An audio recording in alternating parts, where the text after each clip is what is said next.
the room, right? Amazing, amazing man, amazing ball player. So Kobe, when the basketball season was over, he had about 6 months. Most of the basketball players would go on vacation, relax. Not Kobe Bryant. He had a thing he called 6-6-6. 6 months after the season, he will practice 6 days a week. After the season, 6 hours a day. 6-6-6. I can tell you, Serena and Venus, I know their family. Same type of work ethics and practice. I can tell you, Beyoncé and Solange, same type of work ethics and practice. So the people that are great at what they do, it first starts with passion. Remember I said when you live your passion, you never work a day in your life. And so the work ethics is, again, it's fun for them. They want to be the very best. It means you might have to go take some classes on entrepreneurship. You could go online. Information, knowledge. Knowledge is power. That's how you become a really good entrepreneur. But I want you to give yourselves a hand of applause because you're here. Because you want to learn. So give yourself a bigger round of applause. You deserve to give yourself more than that. We sometimes don't give ourselves the pat that we need on the back, right? Sometimes we as entrepreneurs may look at work ethic and have it confused with professional ADHD and think, I'm doing 10 businesses, I must think that I have work ethic. So in your book, you talk about B. Smith. Now I was really impressed with her. She was a model, she was a restaurateur. What made her successful in doing multiple businesses? And do you think that entrepreneurs should do multiple businesses like her? I think you can do multiple businesses once you're successful at one. I think you first become successful at one thing.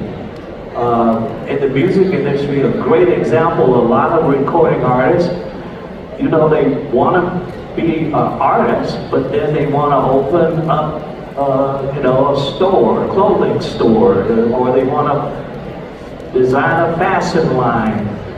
But doing too much too soon. You have to be good at one thing first. Be good at one thing first. Then become great at one thing first.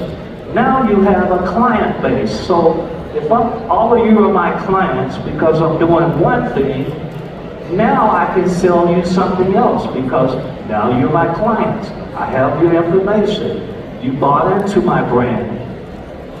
Do one thing first and do it well. That's what I always say to my kids, and that's the same thing I say to you. Be good at one thing first.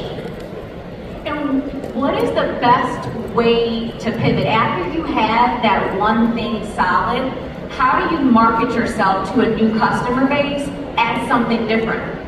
Yeah, but you said a new word that we had brought up, and that's marketing. Yeah. So marketing for me is the whole key. How do I differentiate myself from the person sitting next to you? What makes me different? What makes my product different? You have to brand. You have to build this brand and brand awareness. Sometimes it's how you dress every day. That could be your brand. My brand is, I'm gonna wear some cool shoes every time you see me. That's part of my brand, my sneakers that I wear.